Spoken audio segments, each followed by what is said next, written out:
Hey everyone, Dockwell here, and welcome to another one of my Dota 2 hero guides. Today we're going to be taking a look at Sand King. So Sand King is an off-lane hero, pretty much only an off-lane hero, and as such, how do we think about Sand King? Well, Sand King is actually one of the best all-around off-lane heroes. He pretty much does a little bit of everything, so I think he's a really great off-lane hero for people to learn how to play off-lane, to kind of start playing off-lane, to get into that role, and to learn Dota 2 in general. Now, in terms of laning, this hero is kind of like a mixed bag. He can really have very good lanes. Some lanes you can just absolutely dominate, absolutely crush because he does have a stun. It's sometimes hard for melee heroes to walk up to the lane. He also has a method of dealing with bad lanes as well, where he can just push out the lane pretty quickly and then jungle, farm stacks, other things like that. So his laning stage is pretty consistent, pretty good overall, although, it is a matchup thing where he is dependent, to make sure that he's not just getting absolutely destroyed at early levels. He does need a few levels, but then he can usually, take over a lane, do pretty well in a lane, but he isn't really a lane dominator. Then once you get a few levels, then he becomes a lane defender, a tower defender, basically a push hero, a defensive hero. What he does, and the whole point of this hero is after the laning stage, is you kind of just set yourself up in front of mid tower, in front of, the safe lane tower, whatever tower the enemy wants to take, you kind of just park yourself in front of it, and it's very hard to bring you down, to catch you out, to kill you. And you mainly just defend that way. Then later into the portions of the game, once he gets his Blink Dagger and some other farm, then he becomes a pick-off initiation hero because he can blink stun. He can also counter-initiate, where he can blink in with his ultimate and stun people and do a ton of damage. So he actually does a lot of damage output. He has a stun that has a pretty decent range.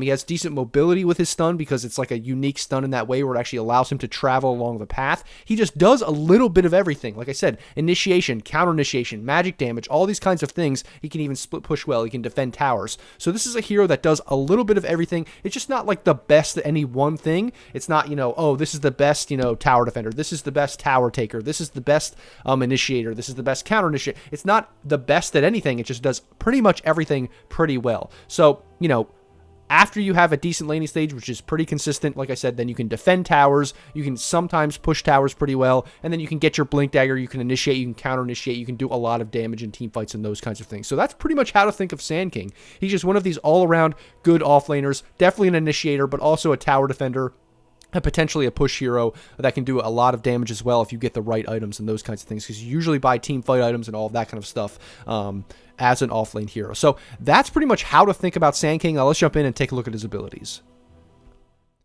So now that we understand Sand King in general, we can take a look at his abilities and see how he's able to be one of those all-around heroes like I talked about. So first, we're going to take a look at his Q spell, Burrow Strike.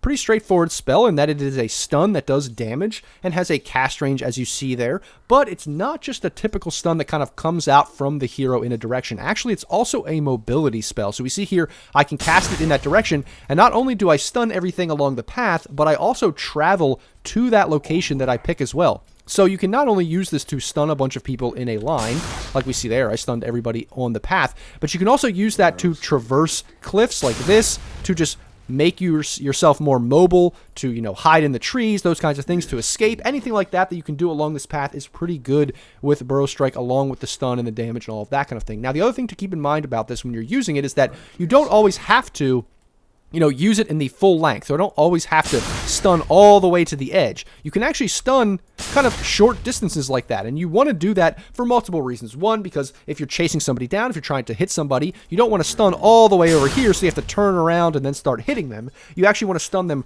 right next to them so that you can immediately start hitting them once you're done stunning while they're stunned. So that's one thing you want to do. But also, you can stun people on the path. Let's say they're chasing you or they're running at you. You can stun them along the path to escape and get out and all those kinds of things, or to hide in trees and all of the above. So it just adds that little bit of extra mobility to the stun as well. But you also have to keep in mind that because of that, that's kind of why he's an offlaner, because he doesn't really stun from distance. When he stuns, he commits his body. He commits his hero to that stun, to the location. So it's not one of those things where you can just like stun like Lion and blink away. I mean, you can do that, but it's a little bit more of a commitment to actually get your stun off. So that's kind of why he's more of an offlaner and less of a support. So that's Burrow Strike. Next, we're going to take a look at Sandstorm. This ability, you just click it and it activates in an AoE. So you can see there's the AoE, and what happens is there's an animation that happens with a bunch of sand everywhere, and also an audio cue to let you know it's happening as well. And you can see everything in that AoE. All enemies are taking damage. So not only are they taking damage while they're in the AoE, if they walk around, they're still taking damage unless they walk out. So it's pretty good, obviously, then for, defending towers, clearing creep waves, all of those kinds of things. The other thing to notice is that you're also invisible while you're in the Sandstorm. So that makes it extra good for, pushing waves and defending towers, because it's very hard to catch you out while you have this active, because obviously they need a sentry or dust or something else like that to catch you. Now, keep in mind, when you do attack enemies while you're in Sandstorm, you go out of invisibility only for a brief period. It's very, very short, but you are, not visible, or you are visible very shortly while you're attacking people. So keep in mind, it's not just like you can stay invisible while you're attacking them. And then the last thing to say about it is that if you move out of the AoE, even though there is still a duration there, Sandstorm will end fairly quickly there. But obviously, it's pretty good because you can just sit there in front of a creep wave and kill it pretty quick and, hit it down, and then they all die because they're taking a ton of damage. So it's a really, really good way to defend towers and stuff like that. So you can see here, I'm clearing creep waves. I can even clear, jungle stacks and those kinds of things. Let's say I'm defending this tower. I can activate Sandstorm right there. Any creeps that walk in, they will die, but I can also, hide in the trees here, and it makes it very, very hard for the enemy team to find me. Not only do they have to use dust, but then I can, Burrow Strike away and that kind of stuff if I know they're going to come on me. Meanwhile, all the creeps are dying and the tower is not being damaged, all that kind of stuff. So that's how to use Sandstorm. That's mainly what Sandstorm does. Now, I will briefly say it does damage and things like that, but there are talents that allow Sandstorm to be a little bit better, more damage, slow and all those kinds of things. So it does have more utility later on in the game, so just keep that in mind. Lastly, for normal skills, we're going to talk about Caustic Finale. So you briefly saw this here when I attacked the creeps. But basically what this does is it basically makes your right clicks do extra damage when you last hit a creep. So pretty much what happens is whenever you attack a creep, we can see here, I'll attack this creep, and then we'll look at it. There's a small Caustic Finale debuff on it, and if that creep dies while that debuff is active, it essentially explodes for poison damage. So what this does is it allows you to essentially clear through creep waves extremely quickly, and you can see that the AoE on this is pretty big. It doesn't show you when you highlight it there, but you see the melee creeps died here, and it hits the range creeps back there. So this is mainly a tool for, obviously, farming. It makes you clear creep waves quicker. But obviously, it's really, really good against melee heroes in lane as well. Any hero that really can't contest you or walk up into the lane, this ability is very good against, because, you're doing extra burst damage to the hero, to the melee hero that's trying to walk up and last hit. Well, every time you get a last hit, they're taking extra damage from this ability. So it's very good in that regard as well. It's kind of the way that you dominate lanes against a lot of melee heroes. But the one thing to keep in mind about all of these abilities is that they do a lot of damage to creeps in general. So Sandstorm is a lot about clearing creeps, so this allows him to farm quickly, but it also allows him to push the lane out, which can be very good, but it also pushes the lane into the enemy carry. Same thing with Caustic Finale, so keep in mind that this is one of the reasons why this hero isn't necessarily a complete lane dominator in every matchup, because sometimes it just ends up being the case that you're giving the enemy carry free farm. So just keep that in mind. It's not that you always want to be using all of these abilities to push the lane, and that's not always good to do, especially in the laning stage. Now, those are all of his main abilities, or his, simple basic abilities, and now this is his ultimate ability, Epicenter. So this is the last one here, and this is a pretty straightforward team fight ability. So what happens is it takes a little while. So if you click it, it's a long cast time. There's a channel time where you really can't do anything, and if you try to do anything, it will cancel it. You can press stop to cancel it. Now, in the past, this actually made this ability go on cooldown, which is really, really bad, and it made Sand King not super viable. But now you can constantly pump fake it, cancel it whenever you want if you think it's not a good time, those kinds of things. And then after the full duration of the channel time, then Epicenter goes off, and basically these earthquakes come out in an AoE from this hero. You can see that happen, and it does damage in an AoE, so you can see how it's a pretty good team fight spell. The other thing that it does is if Axe tries to walk here through the Epicenter, he's also slowed. So what I didn't briefly tell you, actually I forgot to tell you quickly about Caustic Finale, and in addition to doing damage, it also applies a bit of move slow. So you see Axe is walking here.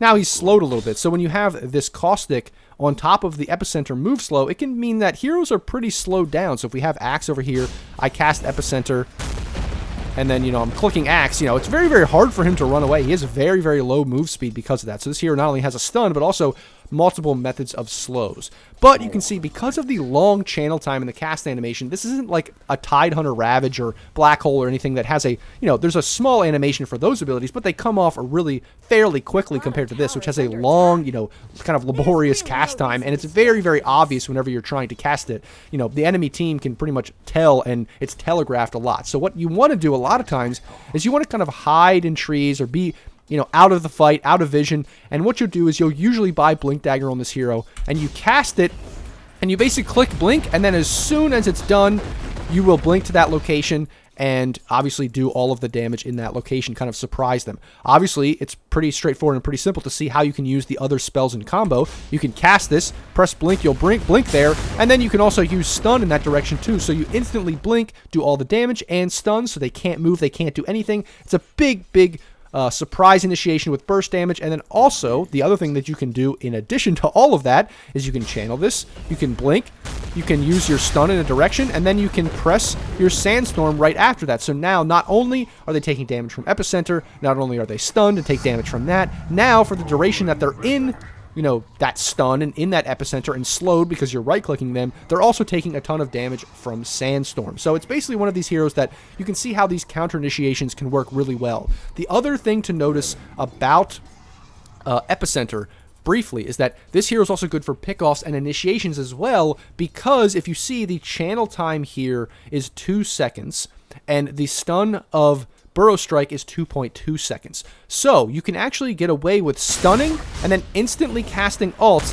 and it will go off basically right as the enemy hero is coming out of stuns. So basically they, can't cancel it if they have a stun of their own or things like that. So you can cast this and then instantly press your ultimate, and then it will go off, right at the perfect time, so that you can kind of combo those things together. So just keep that in mind. It's actually synced up in that way purposefully so that you can get those things off all together. So it's something good in lane, good for pickoffs in the side lane, all those kinds of things. So you're not just a counter initiator, but you can also obviously blink in and stun in general and use your ult and all those kinds of things. So that's Sand King. Those are his abilities. I'll briefly talk about his Ags and Ags Shard. Ags Shard, pretty simple, pretty straightforward, not a big deal. You just kind of walk a certain distance, and then a pulse of Epicenter comes out. Kind of simple, kind of straightforward. And then the Ags, basically all this does is it just makes Burrow Strike better. You just have a much longer range, so it's a way better mobility spell. And it also applies Caustic Finality to anybody that you hit with Burrow Strike. This is good not only for slowing and doing a little bit of extra damage, but also it's also really, really good for clearing creep waves, because now any creep that you kill with Burrow Strike basically explodes because it has Caustic Finale, on it and those kinds of things. So just keep that in mind. So those are all of his abilities. That's his Agnum Scepter and his Ag Shard. So that's Sand King. Those are his abilities. Now let's jump into a game and see how he's played.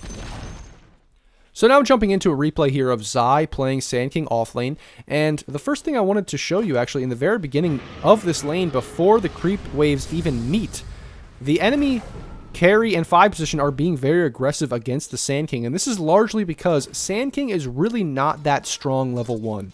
He obviously has 3 really good abilities, but you can only level 1 of them, obviously, in the start of the game. So if you take stun, you really have no, laning presence other than that stun. You don't have any way to push the lane or to secure CS other than the stun itself. If you level Caustic Finale like he is doing right here, you can push the lane, but you can't be aggressive without the stun. So really, that level 2 spike is the time you want to be aggressive. Otherwise, you see, he's just kind of getting last hits, securing CS, pushing in the wave, trying to secure his level 2, because that's the time when he can get, obviously, aggressive. Now, unfortunately, because Caustic is the way that it is, he ends up getting a range creep denied, but he does secure level 2, and this is a good thing. Now he can get aggressive onto the Winter Wyvern. So you see, now with the slow from the Skywrath and his slow from Caustic plus his stun, they can dish out a ton of damage, but he's also not the tankiest hero either. There's a double ranged lineup with a Luna. He has to be fairly careful. The Luna's just running at him here because the Luna knows, Sand King isn't that great. If they let him get off to too good of a start, he can be a very big threat later.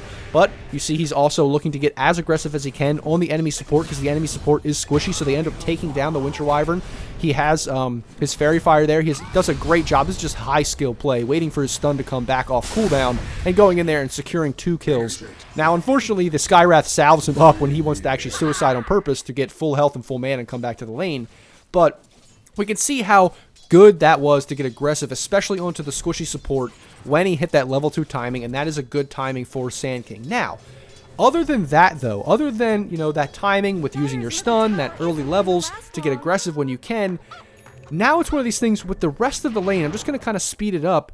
He just tries to secure his CS and secure his game, because Sand King, it's one of these heroes that until you get a Vanguard, until you get a Hood, until you get an item or two, it's going to be a little bit hard until you get that item, until you get those levels to really, you know, dominate the lane. You're just not a lane dominator. You don't really, you just want to survive the lane, maybe look to get aggressive at a level 2 timing or something like that, but otherwise, you just kind of want to get your farm, get your levels, because it's going to be harder to get aggressive and to sustain, especially against a high damage output lane like this Luna Winter Wyvern. You see there, he was full health, he goes in, initiates on the Winter Wyvern. They have a sentry down for his Sandstorm, so he takes like basically almost full damage. He almost dies there.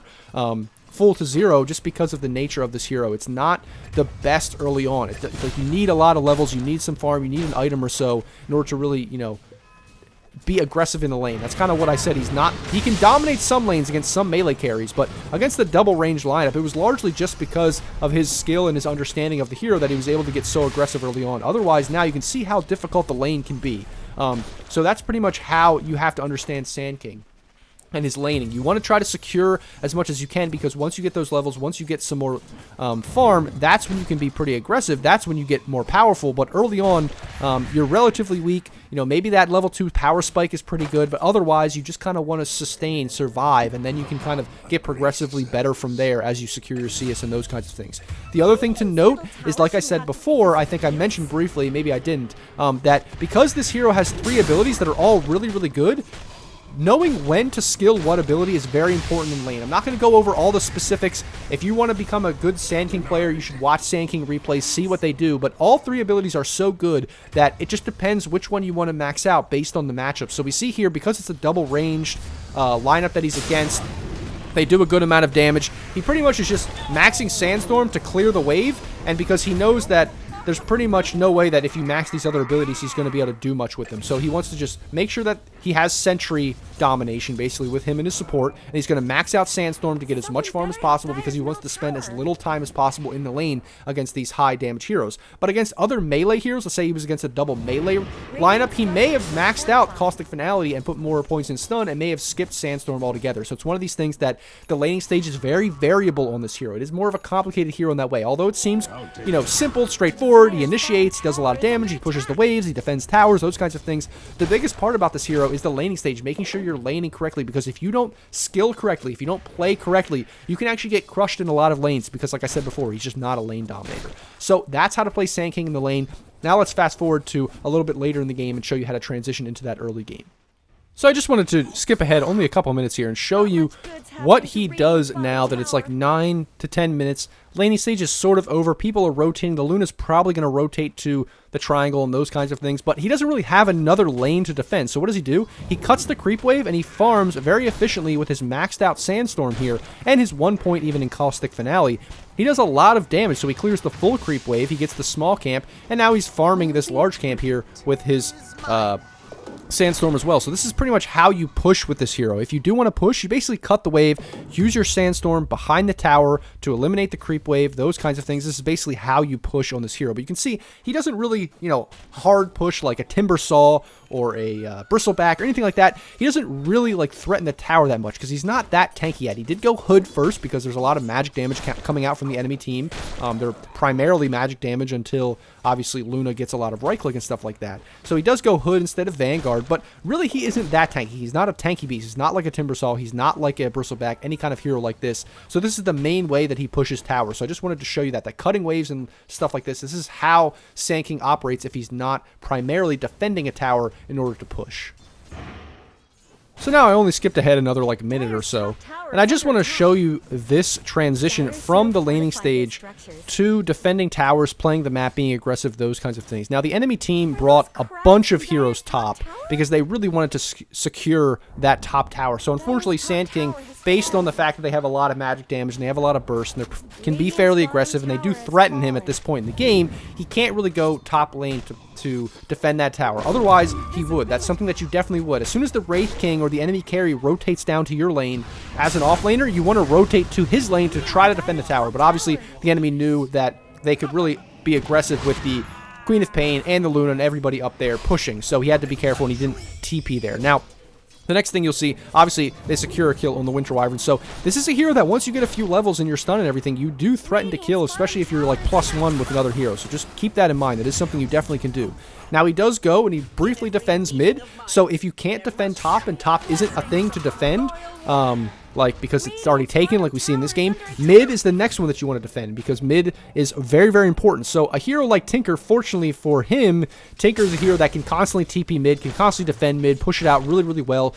They don't really need him to defend mid. Tinker's not really a hero that wants to run around like a Queen of Pain or like a Storm or like any kind of Spirit hero ganking. Like, he will gank potentially by defending towers and TPing and stuff, but he's not aggressive in that way. So the Tinker can pretty much defend mid enough. You know, their other heroes can defend mid. So now he's going to play top. And as a Sand King, you just want to play the side of the map that makes space for your team. And so he's playing the same place that he would otherwise, even though the top tier 1 tower is, you know, fallen already. He's still playing this side of the map. He's still playing aggressive on this side of the map to, like, basically just take pressure off of his Wraith King, take pressure off of mid, all these kinds of things. And this is exactly what you want to be doing on Sand King, because even though he's not, like, he can be bursted down if they all come and kill him, he right now is fairly tanky. He does have a hood. He does have escape ability with his maxed out Burrow Strike here and his invisibility, so they have to commit a lot to kill him, and it's very difficult for them to do that. So that's why he's playing so aggressive here.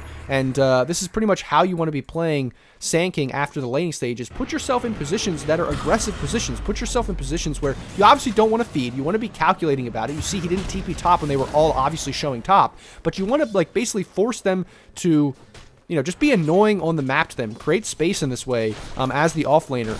Now, he obviously is going to be working towards items that help him initiate, help him kill, all of these kinds of things, and then once he gets those, then that's going to be when he transitions into being more aggressive. So you see, he gets his blink now at 14 minutes, and as soon as he gets his blink, he smokes up with another hero and looks to get aggressive to start picking people off. So this is the transition from, obviously, laning stage to his Blink Dagger is playing in aggressive portions of the map, and then as soon as he gets his Blink Dagger, now it's the transition from, you know, making space in a way where you're being aggressive to looking to get pickoffs as much as possible. Whenever you can initiate, whenever you can blink on somebody and, you know, use your ultimate, especially if you have +1, +2, you run around with the spores to just make a crap ton of space. This is exactly how you want to be playing Sand King. Transitioning into the mid game, and then as soon as you get your Blink Dagger, what you want to be doing is being aggressive, and then you see right back to defending towers, right back to pushing out waves, and these kinds of things is exactly what you want to be doing on Sand King in the mid portion of the game. So next we fast forwarded, and basically this is just another example of what to do kind of mid game once you have your Blink Dagger, is you're just going to look to play aggressive on the map and get pickoffs wherever you can, and take scrappy team fights like this, where you can just use your abilities to get, you know, people caught out of position. So you see he pushes waves there, obviously, but he gets that pick off on the enemy Queen of Pain. Then they end up killing the Winter Wyvern. He's just being very aggressive with his spells. He's pretty tanky. His stun is just so good. And when he plays, you know, alongside other heroes, they can just kill a lot of people, especially if you surprise them, especially if you're blinking for fog, and using kind of Sand King as a pick off, you know, aggressive hero in this way. Now, obviously, you don't always want to be doing this alone. You want to use your other heroes in concert with your, you know, stun and other things like that, because it's sometimes hard to kill enemy heroes by yourself. Sometimes you can do that with your stun and your Burrow Strike and your Epicenter, but otherwise you can see how he's playing around his supports. His supports are coming with him. They're just taking tons of scrappy fights with his Tinker and his supports, casting a bunch of spells, and they basically kill 4 heroes there on the enemy team through that long, drawn-out fight. And this is just exactly what you want to be doing. You're either pushing in lanes with your Sandstorm, playing aggressive like this, or you're looking to get pickoffs with your Blink and your Epicenter and your Stun and all of this kind of thing while playing with your supports. This is just basically how to play Sand King in that middle portion of the game to make space before, you know, team fighting and all that kind of stuff. So, ignore the little visual glitches. He's actually currently in Sandstorm, and his character is all messed up. But basically, this is what you want to be doing as Sand King later in the game when your carry finally starts to join you, and you either push an objective like Roche or a tower or something like that. You basically sit in the back, and you wait to be a counter initiator. Yes, you can initiate to side lane ganks and other things like this, pickoffs, but what you want to do as Sand King later in the game when you are, you know, fighting as 5 is you kind of sit in the back, let Wraith King or another hero usually go in for you. That's usually when Sand King is best, because because then you can, you know, surprise people once they go in, once they go out of position, those kinds of things, and then you can, you know, get your stun off, get your epicenter off. Obviously, we don't see the perfect example of that here. We don't see, you know, a blink stun with epicenter from fog or anything like that, so it wasn't ideal in that sense because, you know, if you saw there, Luna popped BKB when he blinked in and stunned, all that kind of stuff, but that's exactly how you want to play conceptually, in that you want to sit back, you want to sit behind your frontliners, behind, you know, this Wraith King and other things like that. Let them frontline, let your carry push towers or whatever it is, and wait to counter-initiate once the enemy goes on them. That way you can, you know, counter-initiate with your blink stun, counter-initiate with a big epicenter combo and all of that kind of stuff, and that's pretty much how you want to be playing Sand King in team fights around objectives like Roche and like towers. Now, the last thing I'm going to show you here is just basically how, at the end of the game, you want to kind of play fights in and out. So you're not really a hero that just runs in, front lines, tanks, all that kind of stuff. You kind of play in and out. You go in as soon as we see an opportunity here. He blinks in on top of the Quap, and obviously then they get the kill with the Wraith King blinking in. But obviously you just want to basically use your low cooldown stun to constantly, you know, get kills, get stuns, pick people off, all these kinds of things. Now obviously he's just diving in deep, but what you essentially see is that later in the game, you don't just want to kind of sit there frontlining. You're not a bristleback, like I've said before. You're not like a frontlining hero. You play almost a little bit more like an Axe. So you can see how he tries to, like, stay out of vision a little bit. He tries to be a little bit further away. He tries to surprise the enemy with his stun and not really be frontlining. You see, he plays behind the Wraith King, these kinds of things. He doesn't really want to be, you know, straight up in the middle of the fight. He doesn't want to be a wall. He plays more like an Axe, where he's constantly just looking for a new opportunity to get that blink stun off and get that pick off, even in a team fight situation, even in a pushing situation. So this is just exactly how you want to be playing your Sand King. It's a very, very strong hero. It offers a lot of utility. It's a very good all-around hero, like I said. So anybody learning to play off lane, you know, learning Dota 2 and liking this role, wanting to just jump in, fight, get pick off, stun, all that kind of stuff, I think Sand King is a great, great hero to learn for anybody that's interested in that. As we see him, again, initiating as soon as he sees an opportunity, just jumping in. So, that's my Sand King guide. Pretty straightforward, pretty simple. Sand King's a very, very good hero, like I said, to learn for anybody that's new, trying to learn off lane. As always, guys, thanks for watching. Like, comment, subscribe, all of those kinds of things. Links are all below for Discord if you want to request a replay review for my Twitch stream, which every Friday I'll be doing replay reviews, and also for my Patreon, because obviously I'm not making any money other than just donations and things like that. I don't have ads on my videos yet for whatever reason. YouTube has not given me ads yet, so any amount of money, any donation helps, any kind of subscription helps. And then also I'm going to be doing more games with subscribers and other things like that in the community, which I just did last Friday for the first time. It was really fun. So if anybody wants to subscribe and those kinds of things, you'll get first priority for that as well. So that is all the stuff happening. I'm really excited for the future of this channel. Thanks everybody for watching and supporting me. As always, guys, thanks for watching, and I'll see you in the next video. Smart money.